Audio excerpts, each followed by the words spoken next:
Que fíjate que para ser juzgador necesitas tener realmente una fortaleza interior, una convicción de carácter y una conciencia que siempre te acompaña al momento de decidir. Me interesa mucho que la gente sepa quién soy, que la gente vea que no vengo de una improvisación, que he trabajado 30 años. Lo que es una realidad en la que creo que todos coincidimos es que el Poder Judicial necesitaba una reforma. O sea, pero es que aquí no venimos a que nos aplaudan. Un juzgador no puede venir a eso, que se dedique a otra cosa.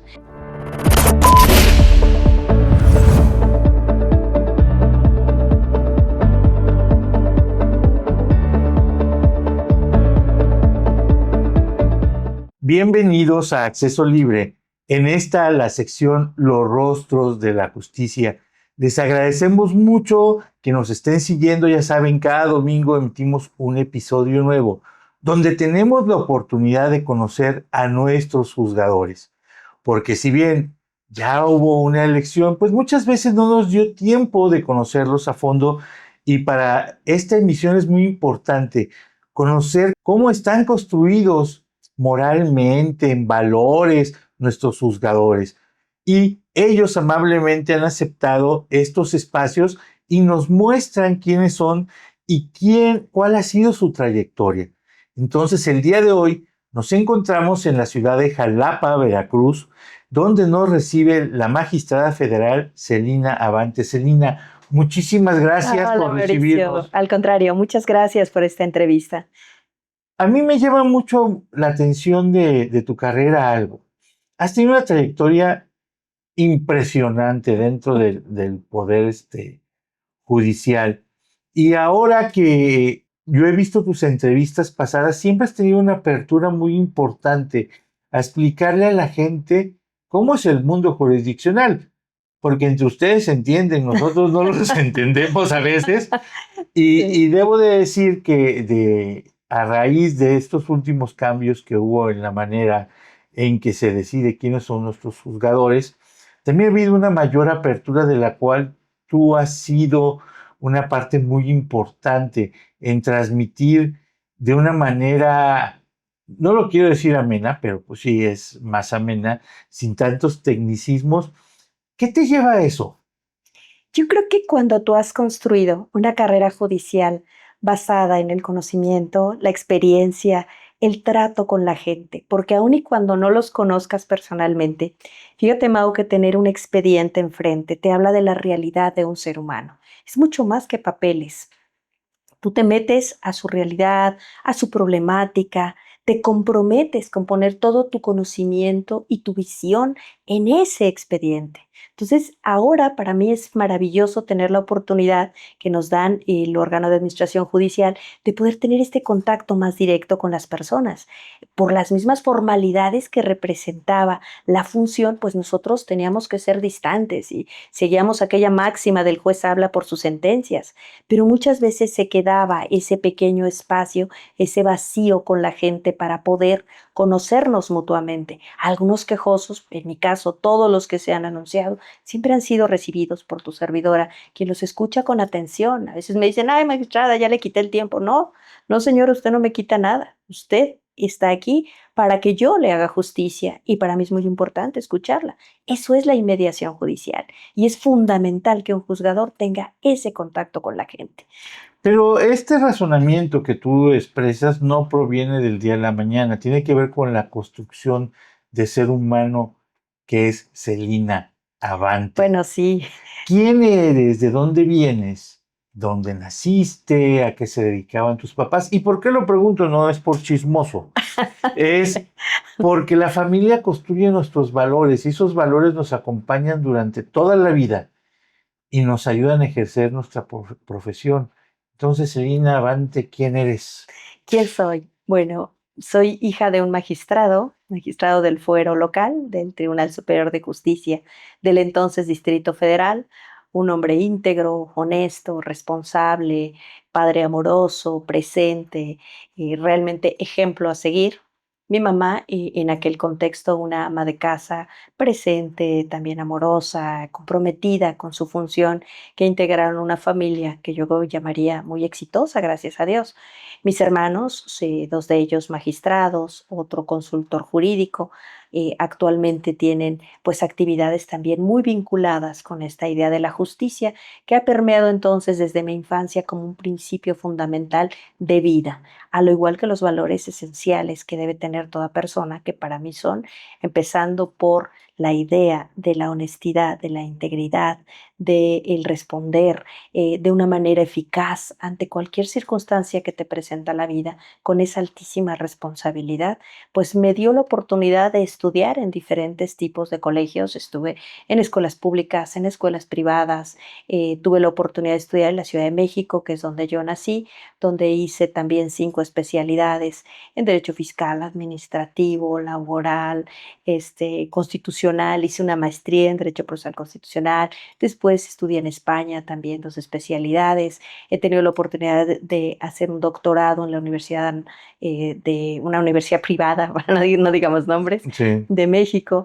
Y pues todo esto me ha dado un bagaje de conocimiento, casi 30 años de experiencia en la vida judicial, que te determinan hacia creer en lo que haces, a tener esa convicción y a reconocerte como una persona que puede servir a los demás. No te voy a preguntar de dónde te viene la vocación, porque creo que eso está ya Sí, más que claro. más que claro. Ajá. Pero también, y te lo comento por las varias entrevistas que he tenido con otras personas juzgadoras, eh, el trabajo judicial es muy demandante, Es correcto. muchísimo. Entonces, quiero pensar que de joven había una relación, de celos entre el trabajo de tu papá y el tiempo de la familia, ¿no?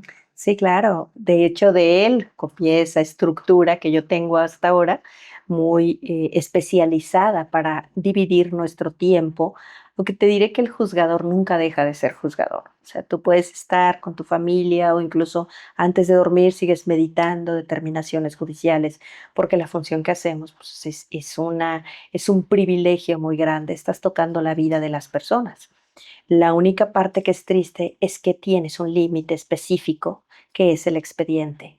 Nosotros, pues, no somos magos, no somos adivinos, mucho menos tenemos capacidades más allá para conocer lo que no arroje un expediente.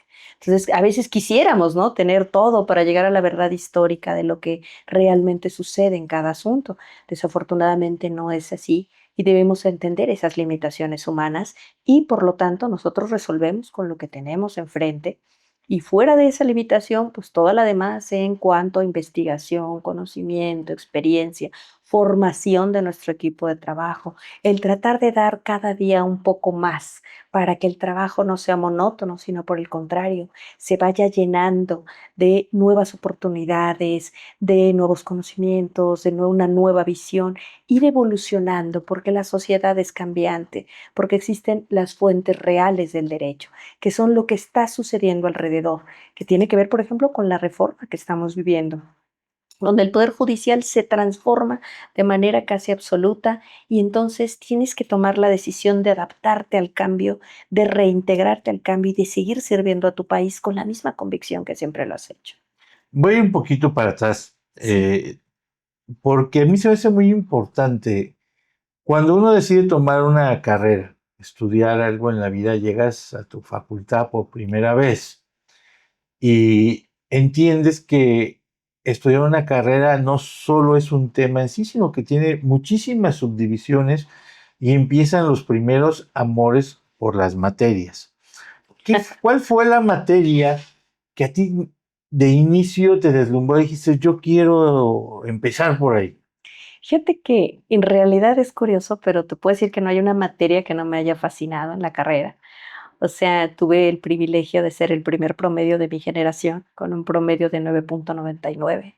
Y la medalla al mérito académico que daba mi universidad, yo soy egresada de la Universidad La Salle, y, se llama Medalla Hermano Miguel. Y me decían: "Es que, ¿cómo le hiciste para tener ese?". Pues, la verdad, para mí fue un gusto, porque cada materia la disfruté. Te puedo decir que no la estudié, la disfruté, obviamente con mucho compromiso, con mucho trabajo, con mucha entrega, pero, la gocé al máximo porque es la carrera que empalma perfecto con mi vocación de vida. Y no únicamente la de abogada, ¿no? Digo, tuve oportunidad de estar, pues, en empresas transnacionales, en notarías, en despachos de mucho prestigio, donde tuve, pues, la oportunidad y el honor de que me invitaran a formar parte, pero a mí me gustaba la judicatura. Y dentro de esa rama, digamos que la que más me gustó, casi al principio, fue el derecho penal. ¿Sabes por qué me gusta el derecho Mm. penal? Porque es donde están en juego los valores humanos más profundos, donde el dolor humano se ve reflejado de una manera más fuerte. Mucha gente dice, oye, pero es que eso no te hace sentir mal.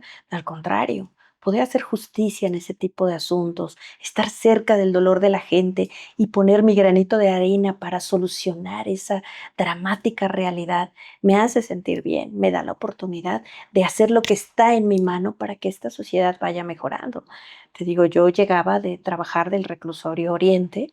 ¿Qué te gusta? Navidades, 3, 4 de la mañana, y bueno, en casa me iba como en feria, ¿no?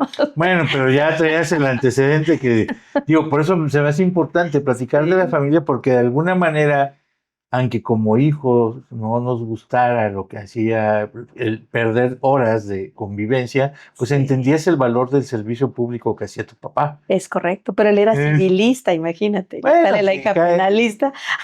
cada cosa. Oye, Celina, a mí me llama la atención también que parece ser que no has perdido el entusiasmo por tu carrera, porque uno entra, y vuelvo a la parte de los estudios, entras con una cantidad y una carga de ilusión por la carrera, de que Sí, voy a salvar al totalmente. mundo, y qué bueno, ¿tú mantienes ese entusiasmo hasta hoy en día? Totalmente, totalmente. Y sigo creyendo en el Poder Judicial. Ahora estuve en el local, ahora en el Poder Judicial Federal, sigo y seguiré creyendo, porque hacer justicia es un acto casi divino y viene de esa motivación fuerte que se llama vocación, que es un sentido de vida. El sentido de vida dentro de la estructura personal es aquello que te determina para cumplir y sentirte útil en el mundo al que perteneces. En mi caso, juzgar es mi sentido de vida. O sea, yo lo fui perfeccionando a través de los años y te puedo decir que al día de hoy esa motivación se ha transformado, es menos impetuosa, menos ingenua que en aquellos tiempos, pero no por ello menos intensa, desde la perspectiva de que ahora con más madurez, con más visión, con más estructura, sigo creyendo Y en con un golpe esto. de realidad, ¿no? Mm. Totalmente, totalmente, sí. Porque la mitad del tiempo de la gente, de los expedientes que ves, la mitad se va contento y la mitad se va enojado. Es correcto, es correcto. O sea, pero es que aquí no venimos a que nos aplaudan. Un juzgador no puede venir a eso, que se dedique a otra cosa. El juzgador sabe perfectamente que debe estar preparado para cualquier tipo de ataque que se pueda incluso manifestar y que va contra la independencia judicial. Siempre va a haber alguien a quien no le guste lo que resuelvas. Y sin embargo, tú no te puedes doblar sobre eso porque entonces tu independencia ya no sería tu independencia. Por ejemplo, si tienes un asunto que es de una persona poderosa, un tema mediático, un tema que la gente tiene una idea de ese particular punto de vista, eso es algo que no debe influir en tu criterio jurisdiccional. Tú tienes que ceñirte a tu expediente y ser totalmente objetivo con lo que tienes enfrente. Y sobre esa base, tomar las decisiones que correspondan. Le pese a quien le pese, afecte a quien le afecte y beneficie a quien beneficie. Tú estás defendiendo la Constitución y los derechos de los ciudadanos. No vas en ningún momento a ser parte de ninguno de los contendientes. Porque hay luego comentarios muy desagradables y que se permean en la opinión pública, Ujú. es decir, se vendió. Sí, ¿qué tal? Eh, ¿No? O sea, dices, no, bueno, yo ahí sí quisiera que la gente entienda que hay muchos abogados deshonestos que de alguna manera cuando no hacen un trabajo correcto, no, pues es que el magistrado es un corrupto, es que el juez se vendió, es que el secretario tal cosa. Eso es completamente deplorable. ¿Por qué? Porque tiene que ser probado. Yo le pido a la gente que sea más analítica en este tipo de temas, que se fijen quiénes somos sus juzgadores, son como que médicos, vean. ¿no? O Sí, sea, tú vas con totalmente. tu especialista y crees que tu especialista es el mejor y va a hacer las cosas bien. Exactamente. Pero si el especialista te opera mal, le echa la culpa al anestesista, Claro, digámoslo así. sí, ahora el anestesista es el de la culpa y el otro. Pero si sale bien, dice, yo hice un buen Es trabajo, correcto, no es el juez. correcto. Y ahora, hacia el final de tus estudios, Reina, eh, normalmente muchos de los abogados entran a trabajar o a hacer su servicio social o de meritorios a algún juzgado o a algún despacho. ¿Tú a dónde fuiste antes de terminar la carrera? Porque casi que es seguro que todos empiezan a trabajar desde antes de salir. No, bueno, te voy a decir que yo entré a la carrera y a los meses de haber iniciado la carrera empecé a trabajar como meritoria en un juzgado civil del Tribunal Superior de Justicia del Distrito Federal. Después me fui a un juzgado penal, después estuve en una sala penal. De hecho, toda mi carrera estuvo concomitante con mi servicio público, que obviamente yo era meritoria, o sea, no ganaba nada. Me da risa decir que en el juzgado penal inicié como el auxiliar del que iba por las tortas. Era su auxiliar, yo nomás cargaba las bolsitas, porque ni siquiera me sabía la torta que cada quien pedía ahí en el juzgado penal, imagínate en Reclusorio Oriente, todo. Una realidad bastante cruda, bastante fuerte. Y de ahí fui escalando. Fue muy bonito porque recuerdo que en aquel momento, siendo mi papá magistrado local, le dijo al señor juez que me dio la oportunidad de ser su meritoria, me dijo, Celina no es hija de magistrado aquí. Celina no es nadie que venga por ningún tipo de privilegios ni de canonjías. Celina es una más de este juzgado y por favor tiene que hacer el esfuerzo desde el primer escalón y va a llegar hasta donde ella lo quiera con su trabajo, con su compromiso y con su día a día. Así es de que, por favor, señor juez, aquí nadie debe saber que ella es hija del magistrado. Y luego te resulta contraproducente ser pariente o hijo de él Ah, no, porque sí, uno en el ámbito de querer hacer un favor, al contrario, perjudican. totalmente. Sí. Y es que, mira, existen algunos prejuicios, ¿no? De que, pues, los que venimos de hijos de magistrados somos prepotentes, o somos creídos, o somos lejanos a las personas, nada más lejos de la realidad. Al contrario, efectivamente, te hace más difícil el trabajo. Y aparte la estructura del poder jurisdiccional estaba construida por un sistema de méritos, es decir, La meritocracia. tenías que hacer un examen, tenías que tener ciertos años en un puesto Es para llegar a correcto, un lugar. sí. ¿Cómo vives tú esa parte? ¿Cuál fue tu transcurso de estudio dentro del poder jurisdiccional para saber lo que ahora sabes? Ah, bueno, pues obviamente, imagínate en 30 años cómo se ha ido dando. Te decía que entré del auxiliar del que iba por las tortas, luego ya iba por las tortas, luego ya fui mecanógrafa, luego ya me dejaban llevar audiencias, después fui secretaria de acuerdos, fui secretaria del área de órdenes de aprehensión, que también era muy particular, y cuando estuve lista me fui a la materia federal, entré a un juzgado de distrito, también en materia administrativa como meritoria, ahí pues aprendí también una barbaridad. Después se ofrece la oportunidad de irme a la sala como secretaria de estudio y cuenta, voy a la sala, sigo aprendiendo, sigo presentando los proyectos, claro, con los horarios asesinos, ¿no? Pero bueno, Mm. en ese momento, imagínate, estudiando la carrera, trabajando aquí, trabajando acá, o sea, la verdad es que, y además capacitándote en otras cosas, ¿no? Como estudiar idiomas, como hacer ejercicios, como, en fin, o sea, tener una vida completamente plena que te va permitiendo crecer, porque aquí hago un paréntesis para compartirte que el juzgador es una integridad. O sea, no solamente se dedica a ver su expediente todo el día. El juzgador debe ser una persona que tiene una vida, que tiene personas que ama. En mi caso, yo tengo 3 hijos a los que amo profundamente.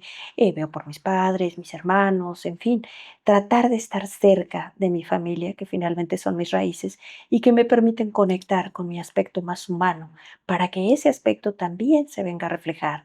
Debes tener una vida ordenada, estructurada. Digo, nadie somos perfectos, pero dentro de lo posible procurar ser un ejemplo dentro de la Y sociedad. hablamos también de salud mental, y no lo Por hablo supuesto. como tipo de enfermedad, sino No, la claro, composición integral del ser claro. humano, ¿no? Y Sí, dentro de todo esto, te dio tiempo de construir una familia. claro que sí, pero partiendo de esa idea que tú manejas, Ujú. la inteligencia emocional es uno de los requisitos fundamentales para ser un buen juzgador. De hecho, yo he luchado mucho porque eso se ponga como un requisito para ser juzgador, por una razón muy sencilla. El poder no es fácil de manejar, y menos el poder cuando va acompañado de una función de servicio tan importante como la de un juzgador. He visto compañeros que se pierden, que de repente ya se sienten dioses porque son juzgadores, sin entender la enorme diferencia entre servidor y servido. Ellos no están ahí para ser servidos, sino para servir a los semejantes. Yo siempre les digo a mi equipo de trabajo, las personas mientras más humildes, más requieren tu atención, tu compromiso y tu humildad. Yo no puedo trabajar con personas que se sientan superiores. Eso es terrible, ¿no? Entonces, sobre esa base es importante el compromiso que se hace con la gente para que seas un juzgador ecuánime en tus decisiones, controlado en sus emociones. No puedes resolver por impulso, no puedes resolver con tus prejuicios ni con tus visiones personales, sino con lo que tienes enfrente. Por ejemplo, en temas de género, yo he conocido compañeras que es muy chistoso porque nada más ven mujeres y ya quieren ver la forma de que la sentencia las beneficie. Pues no, eso que estás haciendo es totalmente equivocado. El género es buscar la manera de equilibrar una situación de desproporción para que quede al mismo nivel de la otra persona. Por ejemplo, una adulta mayor, una mujer embarazada, tiene una situación de vulnerabilidad que tú tienes que saber manejar para que se equilibre y entonces esté con la otra parte la misma situación. Pero eso no quiere decir que porque sea mujer se le va a dar la preferencia a ¿Hombres y ella. mujeres son iguales ante la ley? Totalmente, totalmente. Y de hecho, en el contexto de vida, la propia naturaleza nos ha dotado de dones, capacidades y cualidades diferentes que nos dan la oportunidad de ser complemento. No tenemos que competir entre nosotros, simplemente complementarnos con los dones diversos que tenemos. Pero en cuanto a derechos humanos, somos totalmente idénticos. Entiendo que hay una deuda histórica. Es Eh, correcto, es lo correcto. entiendo.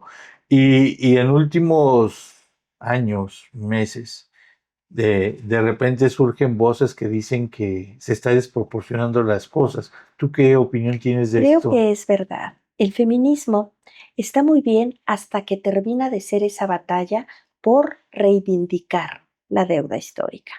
Pero cuando queremos utilizar esa, ¿qué te diré? Esa bandera feminista para ser superiores o para pretender sobajar al género masculino, ahí estamos totalmente equivocados como sociedad y desde luego como feministas, porque en ese momento estamos combatiendo con la otra parte de la sociedad, que son ustedes, todos los varones, cuando en realidad lo que tenemos que hacer es un equipo perfecto como fuimos diseñados naturalmente para complementarnos. Yo en lo personal muy agradecida con todos los hombres, jefes, compañeros, padres, hermanos, hijos. O sea, yo estoy súper agradecida con el género masculino. Esto me lleva a preguntarte, ¿es difícil ser mujer dentro del Poder Judicial? Sumamente difícil y afortunadamente ahora en esa parte ha sido ya menos complejo, pero en la etapa que a mí me tocó vivir y que ahora no quiero que viva ninguna otra jovencita, sí se viven cosas muy terribles, todos tus méritos, no, pues seguramente es novia de, seguramente está involucrada con X persona, nunca es tu capacidad. Y te juzgan, te critican, porque, no, es que es mujer, ¿cómo crees? No vas a ver, no va a poder. Ay, no, tú mejor ya vete, a hacer un guiso o algo así, ¿no? O sea, siempre existe ese prejuicio en contra de las mujeres y lo sigue habiendo. Retomando lo de tu carrera, eh, ¿cuándo llegas y cómo hacer ya una persona juzgadora? Como juzgadora, empiezo, digamos, entro al Poder Judicial en el año 2000 y de ahí pues sigo todo este trayecto que te he platicado, secretaria de juzgado, de tribunal, secretaria estoy cuenta de la Suprema Corte de Justicia de la Nación, un periodo maravilloso que recuerdo con mucho cariño porque me permitió ver asuntos de envergadura nacional extraordinarios. Y en el 2009 yo me incorporo como magistrada federal, ya propiamente en calidad de titular. Llego a la ciudad, a Ciudad Neza, en el Estado de México, lo cual fue maravilloso porque Ciudad Neza pues, es una ciudad con gente de bajos recursos, con muchas necesidades, con unas circunstancias muy especiales. Llego al único unitario que había en Ciudad Neza. Había 9 juzgadores Era yo la única mujer en aquel momento. Formo un equipo muy joven, también los litigantes decían que era la guardería y no sé qué, porque pues mis secretarios muy jovencitos, yo también llego con pues vamos, con una edad muy propia para empezar con la función, pero pues también era joven, vivo anécdotas muy divertidas, digamos, desde el justiciable que me decía, no, es que yo quiero hablar con el magistrado, gracias señorita, pero mejor el magistrado. Le digo, es que yo soy la magistrada, yo soy quien lo va a juzgar. Créame, conozco mi trabajo, cosas así simpáticas, ¿no? Que te suceden en la función. Y me incorporo a Ciudad Neza, Y de médico ahí, unitario. ¿hacia dónde vas?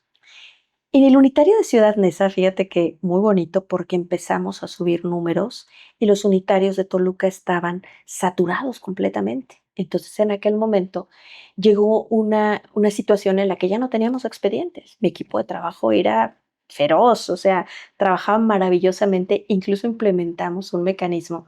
En aquel tiempo estaban como más abiertas las opciones para que te imagines cómo era este unitario totalmente sui generis. Teníamos nuestras plantas que nos turnábamos para irlas a regar. Por la tarde llegaba una maestra de aeróbics, y había un maestro de fútbol que se llevaba a los muchachos a jugar.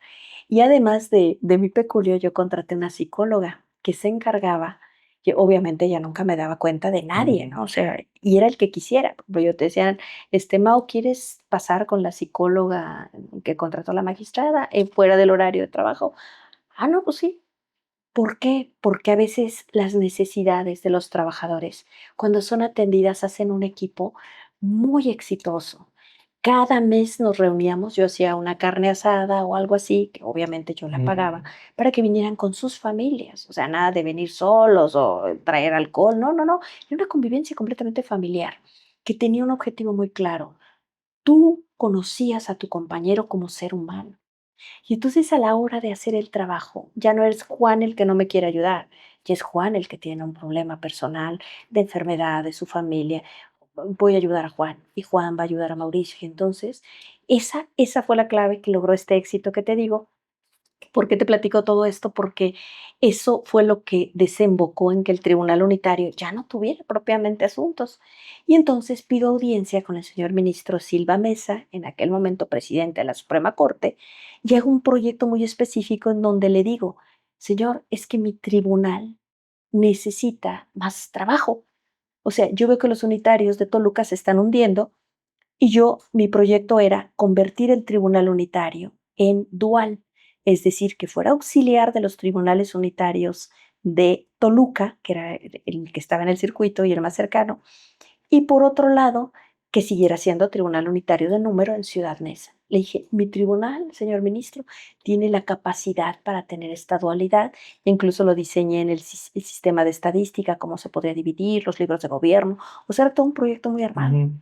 Me acuerdo que fue una experiencia maravillosa porque el ministro Silva Mesa me dijo, Celina, pues te felicito. Dice, la verdad es que esto es sui generis, nunca viene un juzgador aquí a pedirme más chamba, ¿no? O sea, la Eso. verdad es que sí, muy sorprendido el ministro, que por cierto es un extraordinario ser humano, me dijo, nada más que hay un problema. Dice, yo no puedo cambiar un órgano por su titular.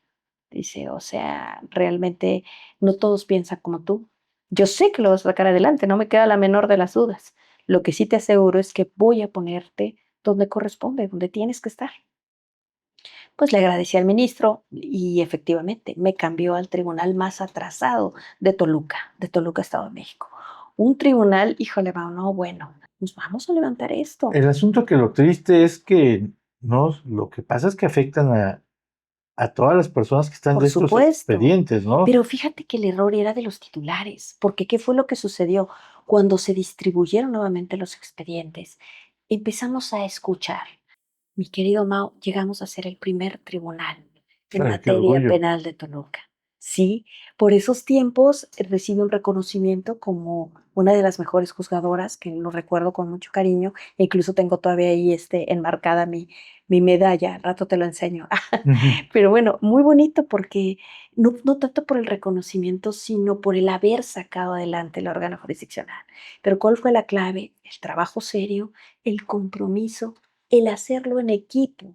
No hay estrellitas. Yo siempre les he dicho, es que el que quiera ser estrella, pues va a vivir aislado. Hay constelaciones donde todos podemos ser estrellas y no para vanagloria de nosotros, sino para el servicio de los demás. Entonces, Toluca fue una experiencia maravillosa. Y la verdad es que ahí estaba yo muy a gusto, pero en aquel momento mi hijito mayor empieza a presentar una alergia a una planta endémica de Toluca. Entonces pido mi cambio y ¿qué crees? Me mandan a Ciudad de México, a uno de los tribunales más difíciles en materia administrativa. Ya traías fama de resolver Tremendo. broncas. Sí, o sea, Sí. así como a ver a la comodín de resolver broncas, váyase a México.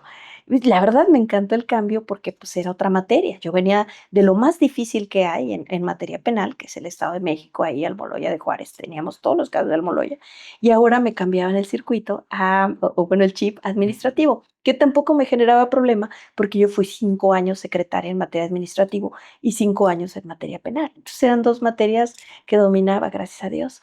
Llego ahí a ese tribunal, pues un tribunal donde la gente pues también estaba como anquilosada, muy desmotivada, elementos que por la verdad no hacían lo que les tocaba. Entonces me toca la presidencia, las secretarías de acuerdos divididas, teníamos un mundanal de asuntos, muchísimos expedientes, yo creo que eran más de 2000. Empiezo a formar mucha gente en esa etapa. Mis compañeros, que eran muchos años más grandes que yo, pues te digo que al principio fue difícil ir adaptando, que me escucharan, ¿no? Porque yo que traía pues obviamente una línea completamente tecnológica, vamos renovando esto, vamos cambiando, vamos haciendo, mandé pedir cursos para el personal, debido al éxito que yo había tenido en Ciudad Neza, dije, aquí la gente necesita más motivación, necesita más presencia, necesita más cercanía, y empezamos a trabajar sobre esa línea y gracias a Dios también el tribunal fue mejorando de manera importante. Pero fíjate que yo estaba cubriendo otro magistrado que estaba de licencia, creo que en materia electoral, algo así. El tema es que él regresa a ese tribunal y entonces a mí me mandan a Cancún, Quintana Roo, Ay, en ese momento. Pero yo feliz, porque la verdad me habían dado opciones para elegir circuitos y yo puse Cancún y pues gracias a Dios por el buen desempeño me toca ir a Cancún, Quintana Roo. Otra experiencia maravillosa, hicimos muchísimos asuntos en materia de medio ambiente. Ahí surge la famosísima sentencia de Malecón Tajamar, que fue premiada en Estados Unidos como una de las sentencias más emblemáticas de protección del medio ambiente. Nos enfrentamos a gente muy poderosa, 2 secretarios de Estado que fueron ahí a la sala de plenos a requerirnos, magistrados, ¿cómo es posible, señor? Traigan el expediente. Ahorita le explico lo que usted necesite. Saquemos el expediente, se lo explicamos. Es que eso no me dijeron. Bueno, pues, ¿cómo le explico, no? pues sí. Sí, no, el expediente tiene muchísimos matices, pero la verdad, un expediente muy, muy bonito. Después de eso, por ejemplo, ibas tú a Tajamar y ver a las familias disfrutando, ver cómo el propio ecosistema se fue regenerando. Maravilloso. Y como ese te cuento otros 100, o sea, muchos Pero asuntos esto muy bellos. aunque jurídicamente tengas la razón y, y todo lo que hayas hecho esté plenamente fundamentado, tenemos que entender que el juzgador también no está exento de, ojo, presiones políticas y costos Por políticos. supuesto, este fue el caso, te digo, Ujú. teníamos a los 2 secretarios de Estado furiosos. O sea, lo siento mucho, señores, aquí se resuelve conforme lo que nosotros tenemos. Es que fíjate que para ser juzgador necesitas tener realmente una fortaleza interior, una convicción de carácter y una conciencia que siempre te acompaña al momento de decidir. Finalmente, tú tienes que decidir lo que debe ser, te decía hace un momento, le pese a quien le pese y pase lo que pase, porque ese es tu compromiso con tu país y con tu vocación y contigo mismo. Te digo, yo cuando mi conciencia no me reclama es porque sé que estoy haciendo lo correcto, ¿no? O sea, no es posible que porque estuvieran estos señores poderosos yo les iba a dar la razón. Imagínate, valiente juzgadora, ¿cómo voy a defenderlos a todos ustedes si me voy a dejar guiar por lo que quieren los poderosos o por lo que quieren los medios o por lo que quieren aquí o allá? Asuntos mediáticos te cuento mil. Y el juzgador vive cosas horribles, te digo, también en su momento vivía amenazas de muerte, en su momento, en los tiempos de Toluca que te platico, abrieron mi casa para robarse una computadora donde había un archivo de un asunto delicadísimo de un narcotraficante muy conocido. O sea, no, los juzgadores me ha tocado que me sigan, o sea, me ha tocado todo, me han tocado periodicazos, me ha tocado injurias, difamaciones. ¿Por qué? Porque el juzgador está expuesto a eso. Por eso no cualquiera puede ser Claro. juzgador. Quien quiera abrazar esto con cariño tiene que ser fuerte, pero no en una fortaleza externa. Debe tener una convicción en valores, en integridad, en convicción personalísima para poder dar lo mejor. Dicen por ahí: "El buen juez por su casa empieza". O sea, si tú no eres una buena persona, no seas juzgador, no sirves para esto. Aquí tienes que empatizar con los sentimientos y las emociones de todo, pero ojo, sin permitir que vulneren tu independencia judicial.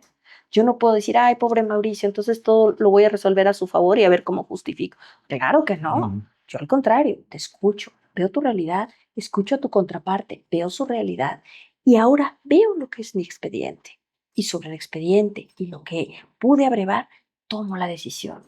Y yo en lo personal siempre me encomiendo, soy una persona muy religiosa, yo soy cristiana y creo mucho en que hay un Dios que nos ilumina, que nos guía. Siempre le pido que sea su voluntad y no la mía. El Señor ilumina mi decisión. Porque te digo, nosotros vemos hasta un cierto nivel.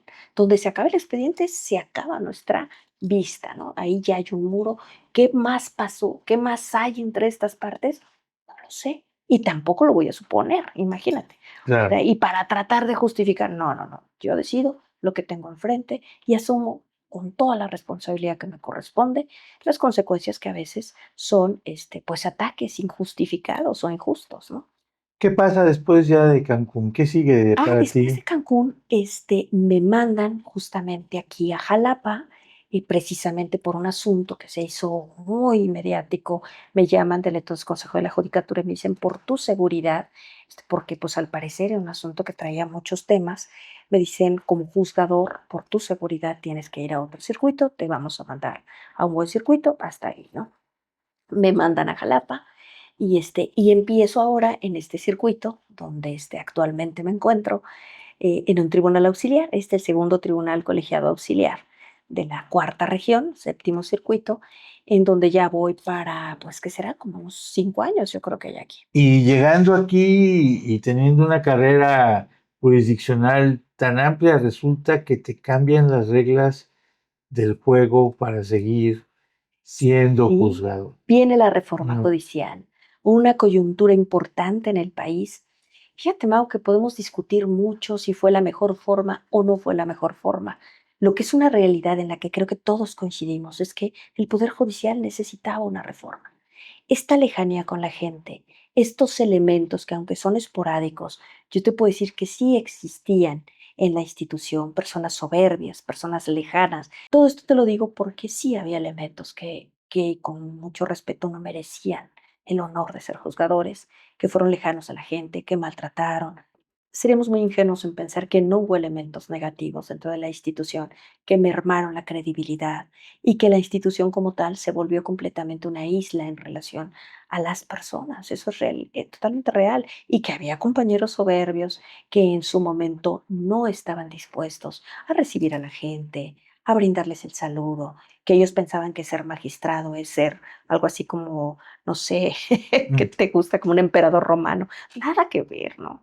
Gracias a Dios no todos éramos así, pero sí hubo compañeros con esa línea que desgraciadamente siento que fueron abriendo las fisuras importantes en los muros de carga de la institución y que llevaron a la reforma judicial que ahora vivimos. Y ahora sé que tienes una responsabilidad que ahora te ocupa y que estás cumpliendo a cabalidad, pero ¿cuáles son tus planes a futuro ante estas nuevas disposiciones? Fíjate que ahora sí como la ley de Darwin, ¿no?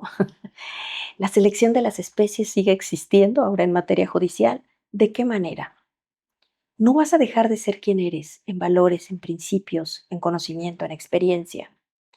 Creo que a diferencia, y con mucho respeto para los que decidieron, por ejemplo, renunciar, aun cuando no les tocaba el periodo correspondiente a las elecciones, yo creo que se necesita más coraje para quedarse que para irse. Quedarse, a seguir luchando por aquello en lo que crees, por la gente, porque estos años de experiencia que a mí me los ha dado la institución, yo se los tengo que devolver ahora, tratando de fortalecer esta institución con los nuevos compañeros que se integran.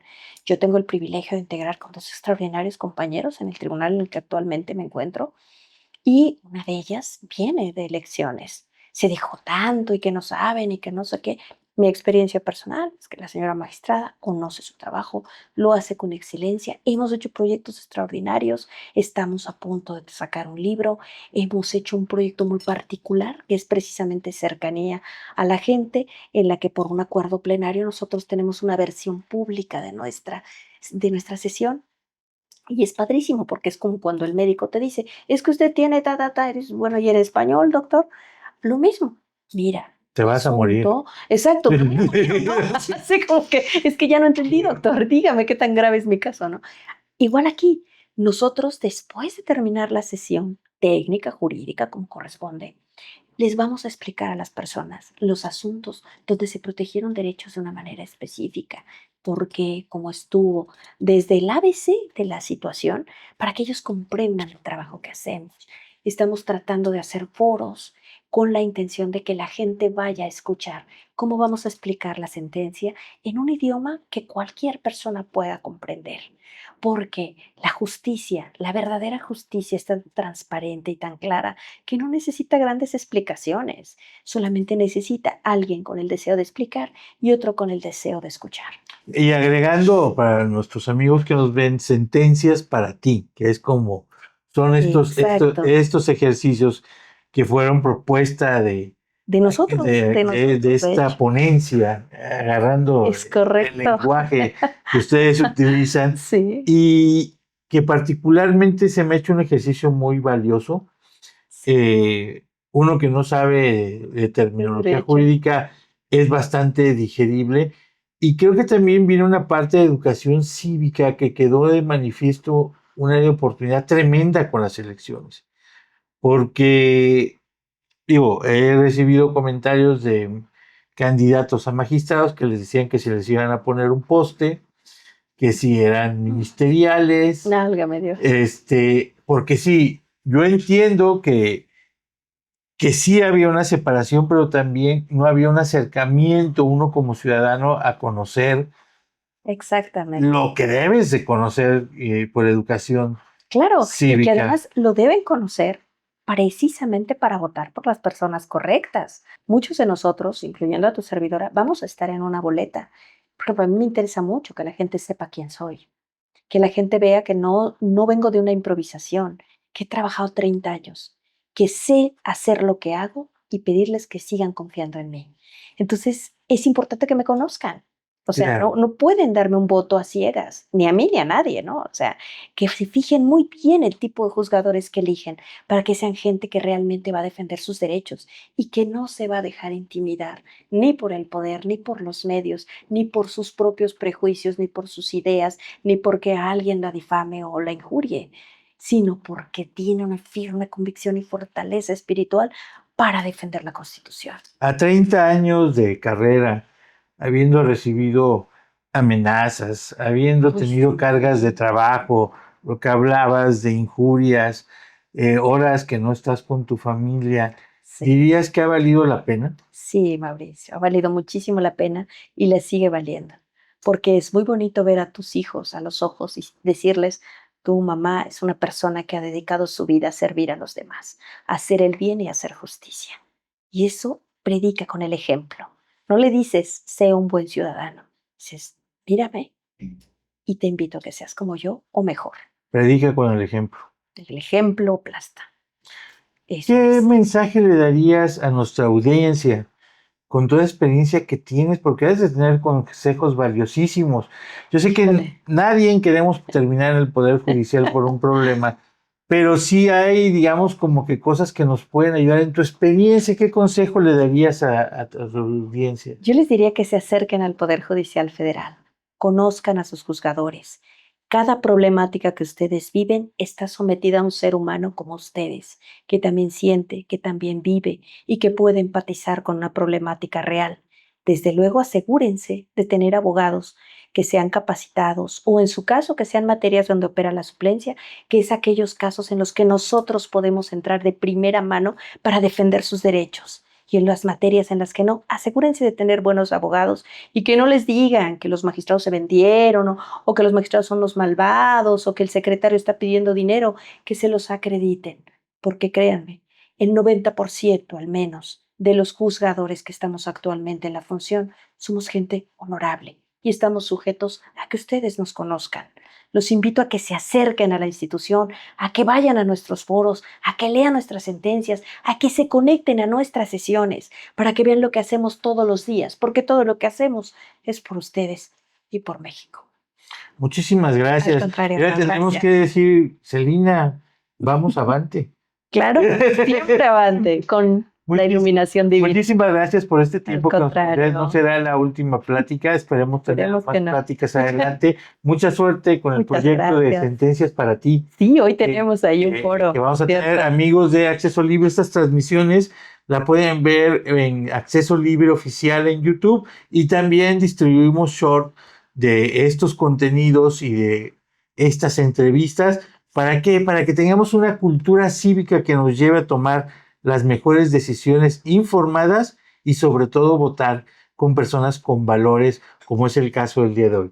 Gracias nuevamente, Mauricio. nos despedimos. Gracias. Pórtese bien, nos vemos el próximo domingo en una emisión más de Los Rostros de la Justicia por Acceso Libre.